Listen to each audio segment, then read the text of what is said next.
Medina নাম কত মধু,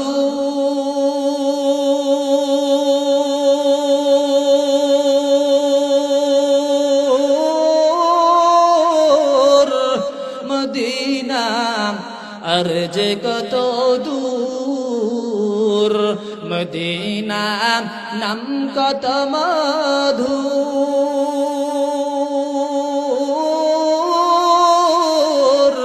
Medina আর যে কত দূর, সেই মদিনার পথের ধুলি আমি, সেই মদিনার পথের ধুলি আমি মাখতে পারলাম না মদিনা, যাইতে পারলাম না মদিনা, দেখতে পারলাম না। আরবের ওই প্রবল হাওয়া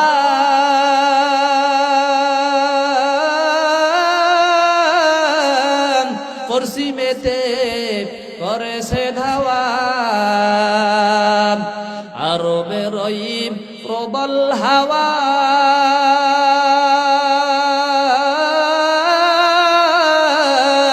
পশ্চিমেতে করেছে ধাওয়া।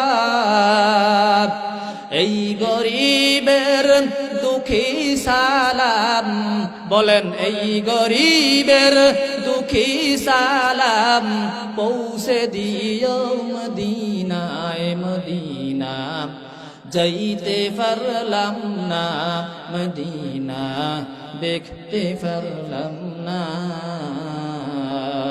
আল্লাহ কবুল করুক, জোরে কোন আমিন। সেই মদিনার নবী জীবনের শেষ মুহূর্তে বলেছেন, আসসালাত আসসালাত ওয়া মা মালাকাত আইমানুকুম, নামাজ নামাজ নামাজ, আমার উম্মতরা নামাজ ছেড়ে দিও না। আর খবরদার খবরদার, কাজের চাকরের সাথে, দাস দাসীদের সাথে খারাপ আচরণ করো না। নবীর জীবনের শেষ ওসিয়ত, শেষ নসিহত উম্মতদের জন্য যারা দিয়ে গেছেন, সেটা আমরা আমল করব ইনশাআল্লাহ। ওয়া ইন তাউদ্দু নি'মাতাল্লাহি লা তুহসুহা, আমার আল্লাহ বলেন এত পরিমাণে আমি আমার বান্দাদেরকে নিয়ামত দান করেছি, বান্দা গণনা করেও কোনোদিন শেষ করতে পারবে না। আমরা কোন নিয়ামতকে অস্বীকার করার কোনো সুযোগ নাই, আছে নাকি? কোন নিয়ামতটাকে তোমরা অস্বীকার করবা? আমার আল্লাহ সূরাতুর রহমানে একাধিকবার বলেছেন, কয়েকবার বলেছেন, ফাবি আইয়ি আলাই রাব্বিকুমা তুকাযযিবান, জোরে বলুন আল্লাহু আকবার। তোমরা কোন কোন নিয়ামতকে অস্বীকার করতে পারো না? অস্বীকার করার কোনো সুযোগ আছে কি? বল আছে। আল্লাহ রাব্বুল আলামিন আমাদেরকে নিয়ামত দিয়েছেন, যেদিকে তাকাই সেদিকে আল্লাহর দেওয়া নিয়ামত। পানি কার নিয়ামত? বাতাস কার নিয়ামত? আসমান জমিন গাছপালা তরুলতা, আমরা যা কিছু দেখতে পাই অথবা নাই দেখি, সকল সৃষ্টি জগতে যা কিছু আছে সব কিছু কার নিয়ামত? কার দেওয়া নিয়ামত? আপনাকে আমাকে যে আল্লাহ রাব্বুল আলামিন 3.5 হাত বডি এই শরীরটা দান করেছেন, এটা কার দান? এটা কার দেওয়া নিয়ামত? আল্লাহ পাক যে আপনাকে আমাকে হায়াতে তাইয়্যিবা সুস্থ রেখে সশরীরে এই কোরআনের বাগানে উলামায়ে কেরামদের সামনে, উলামায়ে কেরামদের জবান থেকে কোরআন সুন্নাহর আলোচনা শোনার সুযোগ করে দিয়েছেন। আল্লাহ রাব্বুল আলামিন আপনাকে আমাকে যে সুস্থ রেখেছেন, এর চেয়ে বড় নিয়ামত আর কি হতে পারে? কি বলেন কথা ঠিক কি না? আল্লাহ পাক আপনাকে আমাকে আসার তৌফিক দিয়েছেন, আল্লাহ পাক আপনাকে আমাকে সুস্থ রেখেছেন। এই জন্য সদা সর্বদা আল্লাহ পাকের নিয়ামতের শুকরিয়া আদায় করব। আমার আল্লাহ বলেন, লাইন শাকারতুম, বান্দা যদি নিয়ামতের শুকরিয়া আদায় করে, কৃতজ্ঞতা স্বীকার করে, আমার আল্লাহ বলেন ওই বান্দাকে আমি আল্লাহ নিয়ামত বাড়িয়ে দেব। ওয়ালাইন কাফারতুম, নিয়ামতের শুকরিয়া যদি আদায় না করে, না শুকরি করে, আমার আল্লাহ বলেন ওই বান্দা থেকে আমি নিয়ামত নিয়ে যাবো। আমার আল্লাহ কত নিয়ামত আপনাকে আমাকে দান করেন। চোখের সামনে তরমুজ ফল, ভালো ফসল হয়েছে, ভালো ফল হয়েছে খেতে, ব্যাপারী আসছে ওই ক্ষেত থেকে, ওই জমি থেকে ব্যাপারী পাইকারি রেটে আপনার থেকে জমি থেকে ওই তরমুজগুলা কিনলো। হঠাৎ করে আকাশে মেঘাচ্ছন্ন হলো, হঠাৎ বৃষ্টি নামলো। কিছুক্ষণের মধ্যে বৃষ্টির মধ্যেও শিলা বৃষ্টি এরকম হয় কি হয় না? জোরে কোন শিলা বৃষ্টি পড়ে কি পড়ে না? শিলা বৃষ্টি পড়ে ওই তরমুজগুলো, কাঁচা ফলগুলো নষ্ট হয়ে গেল। আল্লাহ রাব্বুল আলামিন আপনার সামনে নিয়ামত দিয়াও নিয়ামত নিতে পারে কি পারে না? আল্লাহ পাক নিয়ামত তখনই নিয়ে যান যখন বান্দা নিয়ামতের নাশুকরি করবে, আল্লাহর হুকুম আদায় করবে না। 3.5 হাত বডিকে সুস্থ রাখার পরেও আল্লাহকে সিজদা করবে না। মসজিদে যখন আজান হয় ওই বান্দা হাতটা অন্যদিকে ঘুরিয়ে অন্যদিকে চলে যায়। এক শ্রেণীর যুবক আছে আজানের সাথে সাথে ইয়ারফোনটা কানে ঢুকায়া অন্যদিকে চলে যায়। নিয়ামতের শুকরি আদায় করলো না, না শুকরি করলো? না শুকরি করছে। আমার আল্লাহ বলেন ওই না শুকর গুজার বান্দার সামনে থেকে আমার আল্লাহ নিয়ামত নিয়ে যায়। যেরকম নাউজুবিল্লাহ। ওয়ালা ইন কাফারতুম ইন্না আযাবি লাশাদীদ।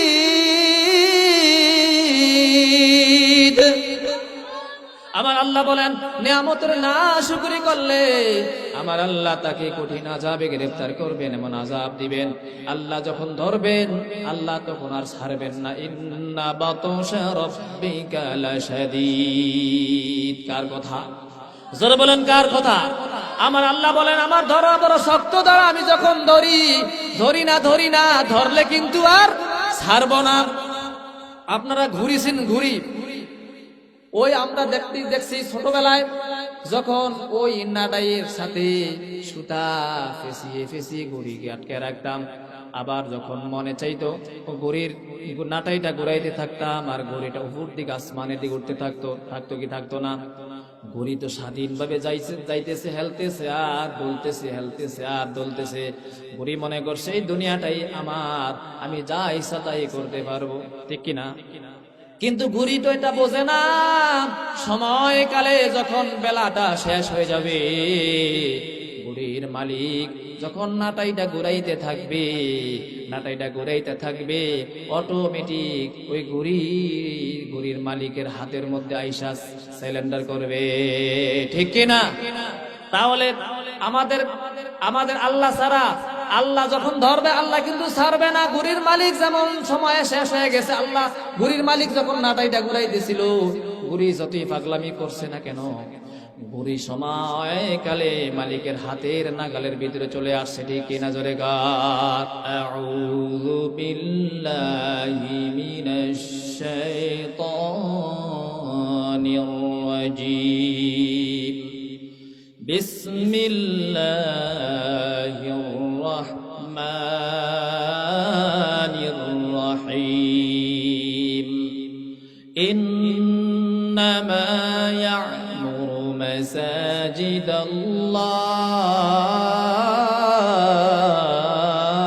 মাসাজিদাল্লাহ।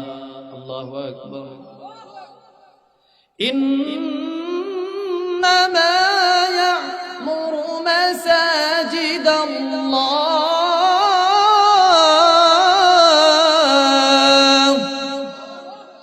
মান আমানা বিল্লাহি ওয়াল ইয়াউমিল আখির ওয়া আকামাস সালাতা ওয়া আতাজ যাকাতা ওয়া লাম ইয়াখশা ইল্লাল্লাহ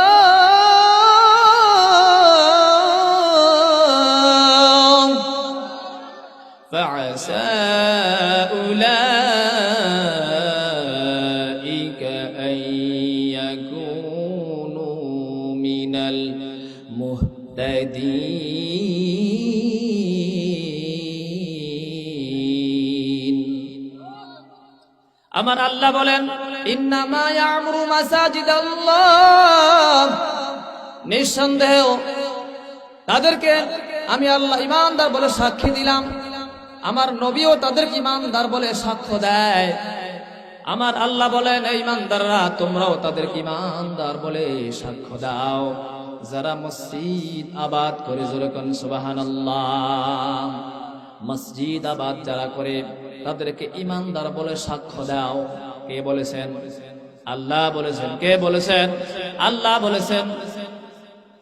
তাদের ভিতরে যারা মসজিদ আবাদ করে, মসজিদ আবাদকারীর মধ্যে 5টা গুণ থাকবে। কয়টা গুণ? 5টা গুণ। 1 নম্বরে গুণ হচ্ছে মান আমানা বিল্লাহ, তার ঈমান আনবে কার প্রতি? কার উপর ঈমান আনবে? মান আমানা বিল্লাহ, আল্লাহর প্রতি ঈমান আনবে। আমানতু বিল্লাহি ওয়া মালাইকাতিহি ওয়া কুতুবিহি ওয়া রুসুলিহি ওয়াল ইয়াউমিল আখির ওয়াল কদরি খাইরিহি ওয়া শাররিহি মিনাল্লাহি তাআলা ওয়াল বা'সি বাদাল মাউত। ঈমান আনতে হবে আল্লাহর প্রতি, ঈমান আনতে হবে ফেরেশতার প্রতি, ঈমান আনতে হবে রাসূল নবী রাসূলগণের প্রতি। ঠিক কি না? জোরে কোন। তারা মান আমানা বিল্লাহ, তারা ঈমান আনবে আল্লাহর প্রতি, 1 নম্বর গুণ। এরপর 2 নম্বর আছে ওয়াল ইয়াউমিল আখির, 2য় নম্বর গুণ হচ্ছে আখিরাতের প্রতি ঈমান আনবে। 3 নম্বরে গুণ হচ্ছে ওয়া কামাস সালাত, 3 নম্বর গুণ আছে তারা নামাজকে প্রতিষ্ঠিত করবে, নামাজকে কি কায়েম করবে, নামাজকে প্রতিষ্ঠিত করবে। 4 নম্বর গুণ হচ্ছে ওয়া আতাজ যাকাত, তারা যাকাত আদায় করবে। 5 নম্বর গুণ হচ্ছে ওয়ালাম ইয়াখশা ইল্লাল্লাহ, তারা সদা সর্বদা ভয় করবে একজন, তিনি কে? আরো জোরে বলেন, তিনি কে? আমার আল্লাহকে ভয় করবে। এই 5টা গুণ যদি অর্জন করতে পারে, ফাসা উলাইকা আইয়াকুনু মিনাল মুহতাদিন।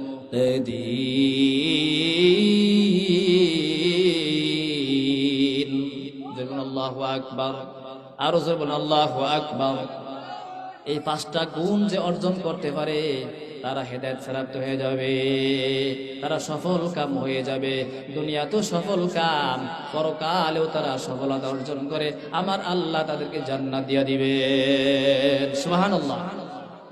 তাহলে নামাজ, যারা নামাজ 5 ওয়াক্ত পড়ে তারা কি মসজিদ আবাদকারী না? যারা নামাজ শুক্রবারে শুক্রবারে পড়ে, মসজিদ আবাদকারী কাদেরকে বলে? 3 ওয়াক্ত পড়লো, 2 ওয়াক্ত পড়লো না, 3 ওয়াক্ত পড়লো, 2 ওয়াক্ত পড়লো না, এদেরকে মসজিদ আবাদকারী বলে নাকি? এদেরকে মসজিদ আবাদকারী বলে না। 5 ওয়াক্ত নামাজ সময়ের প্রতি লক্ষ্য রেখে যে ব্যক্তি 5 ওয়াক্ত নামাজ পড়বে আমার আল্লাহ তাকে 5টা পুরস্কার দিবেন। 5 প্রকারে পুরস্কৃত করবেন। 1 প্রকার পুরস্কার হচ্ছে তার রিজিকের অভাব অনটন আমার আল্লাহ দূর করে দিবেন। রিজিকের অভাব দূর করে দিবেন কে? আমার আল্লাহ। অথচ আমরা নামাজ আল্লাহর হুকুমটা ছেড়ে দিয়ে নিজের মন চাই জিন্দেগি যেদিকে মন চাই সেদিকে দৌড়াই, নামাজ সময় মতো পড়ি না, নামাজের কোনো গুরুত্ব আমাদের কাছে নাই। নামাজটাকে আমরা সামাজিক ভাবে নিয়ে নিয়েছি। সাপ্তাহিক নামাজ, তা জানাজার নামাজ, ঈদের নামাজ, এরকম কিছু সামাজিক নামাজে 5 ওয়াক্ত মসজিদে জামাতের মুসল্লিদের থেকে ওই সামাজিক নামাজ জানাজার নামাজে মুসল্লি বেশি হয় না কম হয়? আরো জোরে বলেন, বেশি হয় না কম হয়? ঈদের নামাজে মুসল্লি বেশি হয় না কম হয়? এটা কি আল্লাহর জন্য নামাজ, আল্লাহর হুকুম আদায় করে? এটা কি আল্লাহর জন্য নামাজ পড়ে না লোক দেখাবার জন্য, ফরমালিটি রক্ষার জন্য নামাজ পড়ে? ঠিক কিনা জোরে গান? এটা সামাজিক নামাজ। ওই নামাজ, সামাজিক নামাজ পড়ে কোনোদিন সে আল্লাহর নৈকট্য অর্জন করতে পারবে না। আল্লাহর নৈকট্য অর্জন করতে হলে আমার আল্লাহ বলেন আসজুদ ওয়াকতারিব, হে বান্দা তুমি যদি আমার নিকটবর্তী হতে চাও, আমার ফ্রি হতে চাও, আমার মাহবুব বান্দা হতে চাও, তাহলে আমি আল্লাহকে সিজদা দাও আর আমি আল্লাহর নিকটবর্তী হয়ে যাও। সুবহানাল্লাহ। বান্দা যখন সিজদা করে আল্লাহর সাথে, আল্লাহর কাছে আর বান্দার মাঝখানে কোনো পর্দা থাকে না। আল্লাহ পাক এত নিকটে চলে আসে, আল্লাহর সাথে সম্পর্ক হয়ে যায়। হাদিসে আছেন আল্লাহ রাসূল সাল্লাল্লাহু আলাইহি সাল্লাম মিরাজের রাতে যখন সফর করিয়েছেন, ইসরা করিয়েছেন, ঊর্ধ্বগমনে ভ্রমণ করিয়েছেন, আল্লাহর প্রিয় হাবিবকে যখন আমাদের উম্মতদের জন্য নামাজকে বাজেট করলেন, নামাজ বাজেট করছেন 5 ওয়াক্ত না 50 ওয়াক্ত? জোরে বলেন, 5 ওয়াক্ত নাকি 50 ওয়াক্ত? 50 ওয়াক্ত নামাজকে বাজেট করলেন। নামাজ নিয়া প্রিয় হাবিব মুহাম্মদুর রাসূলুল্লাহ সাল্লাল্লাহু আলাইহি ওয়াসাল্লাম যখন রওনা করলেন, হযরতে মূসা আলাইহিস সালামের সাথে সাক্ষাৎ হলো। মূসা পয়গম্বর কয়, ভাই মুহাম্মদ সাল্লাল্লাহু আলাইহি ওয়াসাল্লাম, আপনার উম্মতদের জন্য কি নিয়ে আসছেন আল্লাহর পক্ষ থেকে? প্রিয় নবী সাল্লাল্লাহু আলাইহি ওয়াসাল্লাম বলছেন, আমার উম্মতদের জন্য আমার আল্লাহ 50 ওয়াক্ত নামাজ বাজেট করেছে। সুবহানাল্লাহ। আস্তে কোন, আরো জোরে কোন সুবহানাল্লাহ। 50 ওয়াক্ত নামাজ বাজেট করছে। মূসা পয়গম্বর বলে, ভাই মুহাম্মদ, আপনার উম্মত হবে দুর্বল, ইমানদারের উম্মত, এরা হবে দুর্বল, এরা 50 ওয়াক্ত নামাজ পড়তে পারবে না। আপনি আল্লাহর কাছে যায়া নামাজ আরো কমিয়ে আনেন। পয়গম্বর মুহাম্মদ সাল্লাল্লাহু আলাইহি ওয়াসাল্লাম আল্লাহর কাছে যায়, আল্লাহ নামাজ আরো কমিয়ে দেন। আল্লাহ 5 ওয়াক্ত কমাইছে। আবার আসে মূসা বলেন, ভাই মুহাম্মদ কয়েকটা আনছেন তো 45 ওয়াক্ত, তাইরও পারবো না, আবার যান। আবার গেছে, আবার 5 ওয়াক্ত কমাইছে, আবার গেছে, আবার 5 ওয়াক্ত কমাইছে। এরকম একবার নয়, দুইবার নয়, 5 নং 45, 9 বার আসা যাওয়া করছি। আল্লাহু আকবার। 9 বারে 5 নং কত? 45 ওয়াক্ত নামাজ কমে আনছে। 50 ওয়াক্ত থেকে 45 ওয়াক্ত নামাজ যখন কমাইলো, এখন আছে কয়েকটু, আরো যেরকম কয়েকটু আছে, 5 ওয়াক্ত নামাজ আছে। মূসা আলাইহিস সালাম কয়, না, এটাও পারবো না।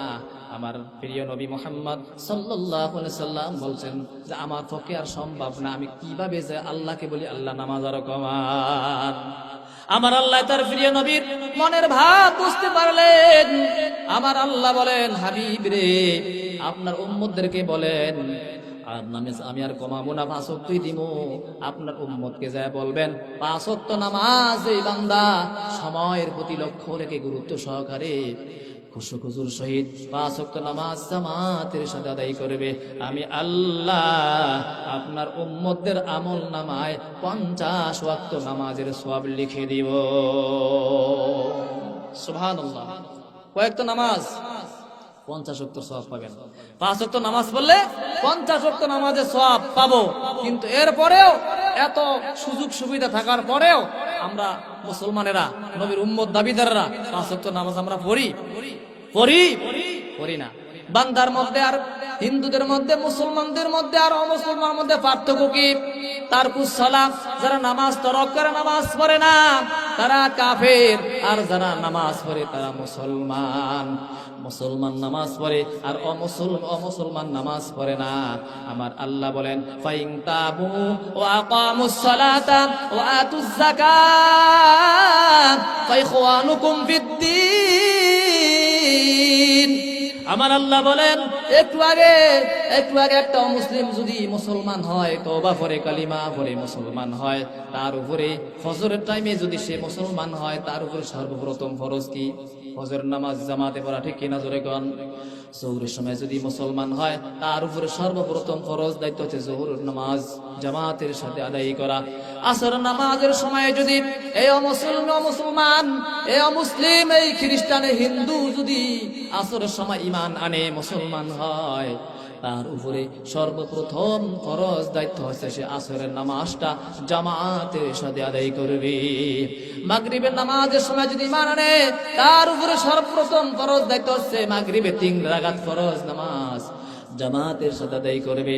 এশার নামাজের সময় যদি ঈমান আনে, মুসলমান হয়, তার উপরে সর্বপ্রথম দায়িত্ব হচ্ছে এশার নামাজটা সে জামাতে আদায় করবে। ঠিক কিনা জোরে কান? একটু আগে সে ছিল মুসলিম, এখন ঈমান আনার কারণে সে আমার দ্বীনী ভাই হয়ে গেছে।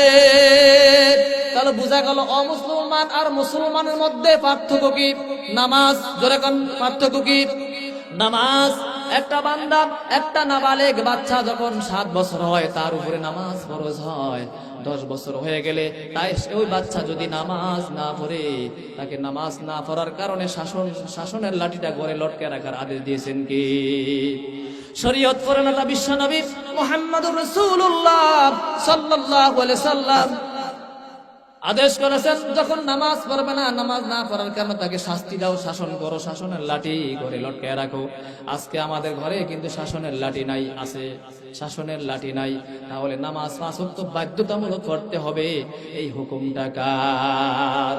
জোরে কোন হুকুমটা কার?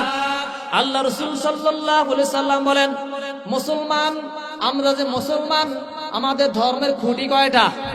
জোরে কোন কয়টা? জোরে কোন কয়টা?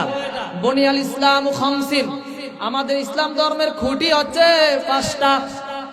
1 নম্বর খুঁটির নাম লা ইলাহা ইল্লাল্লাহ, লা ইলাহা ইল্লাল্লাহ, লা ইলাহা ইল্লাল্লাহ, লা ইলাহা ইল্লাল্লাহ, লা ইলাহা ইল্লাল্লাহ, লা ইলাহা ইল্লাল্লাহ, লা ইলাহা। আল্লাহ রে ডাক রে বান্দা, আল্লাহ রে ডাক, আল্লাহ রে ডাক রে বান্দা, আল্লাহ রে ডাক। ডাকার মতো ডাকতে পারলে কলব হইবে ফাক, ডাকার মতো ডাকতে পারলে কলব হইবে ফাক। আল্লাহ রে ডাক রে বান্দা, আল্লাহ রে ডাক।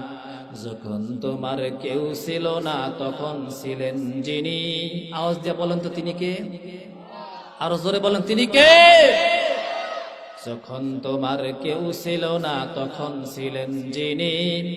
এখন তোমার সব হয়েছে, পর হয়েছেন তিনি রে ভাই, পর হয়েছেন তিনি। আবার যখন তোমার কেউ রবে না, আবার যখন তোমার কেউ রবে না, রবেন আল্লাহ পাক। আল্লাহ রে ডাক রে বান্দা, আল্লাহ রে ডাক। লা ইলাহা ইল্লাল্লাহ, লা ইলাহা ইল্লাল্লাহ, ইল্লাল্লাহ, লা ইলাহা, লা ইলাহা ইল্লাল্লাহ, মুহাম্মাদুর রাসূলুল্লাহ। 1 নম্বর খুঁটি ঈমান আনলাম, কালিমা পড়ে ঈমান আনলাম আল্লাহর প্রতি, ঈমান আনলাম নবীর প্রতি। আমরা এই 1 নম্বর খুঁটি ঈমান আনার পরে 2 নম্বরে ওয়া ইকামিস সালাহ। কোরআনে আছে যেখানে নামাজের কথা, কোরআনে আছে যেখানে ঈমানের কথা, সেখানে নামাজের কথা। হাদিসে আছে ঈমান আনার পরে মুসলমান নামাজ পড়তে হবে, ওই ইকামিস সালাহ, নামাজকে কায়েম করতে হবে।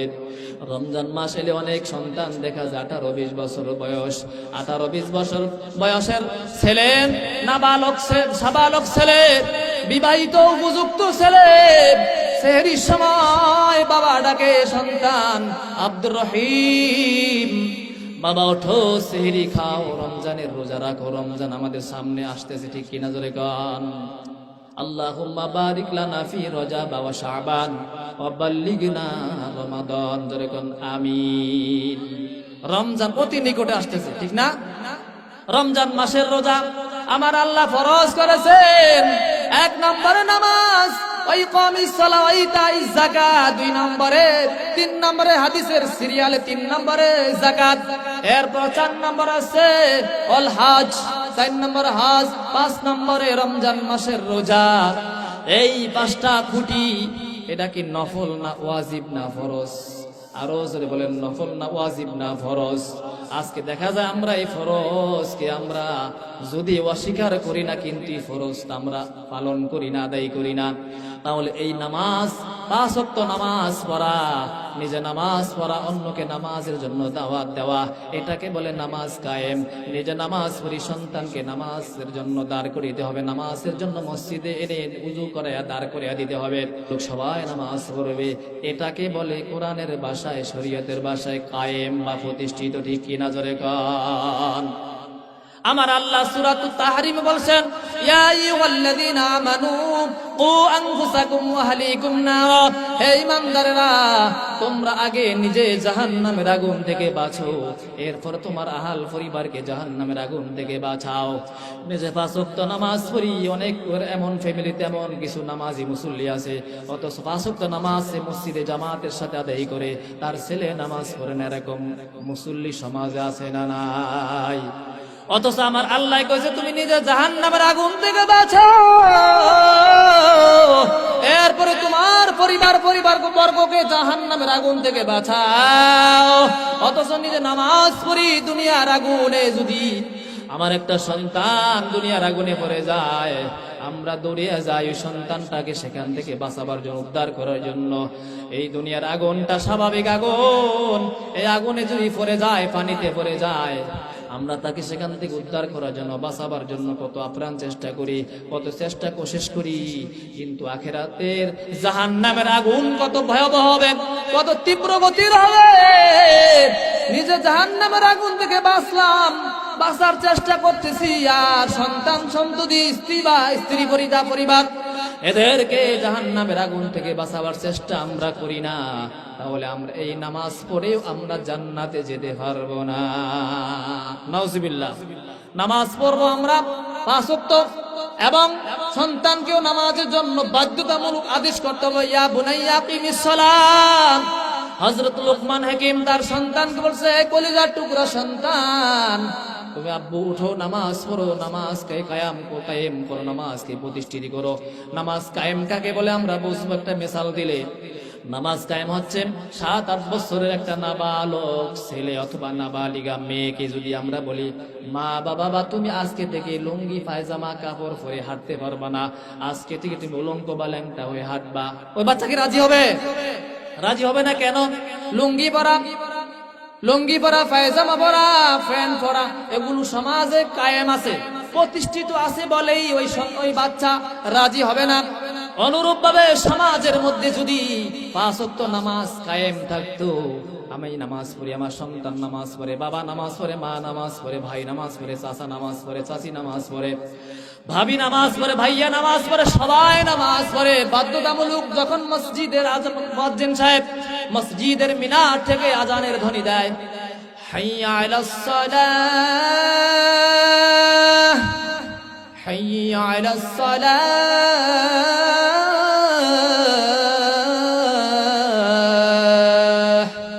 বলে না, এসো নামাজের দিকে, এসো নামাজের দিকে এসো। মুয়াজ্জিন সাহেব ডাকতেছে নামাজের দিকে আসার জন্য। আপনি যদি বলেন মুয়াজ্জিন সাহেব আজান দিলেন, নামাজের দিকে যাইলে কি হবে? মুয়াজ্জিন সাহেব পরবর্তী বাক্যতে বলছে, হাইয়া আলাল ফালাহ, হাইয়া আলাল ফালাহ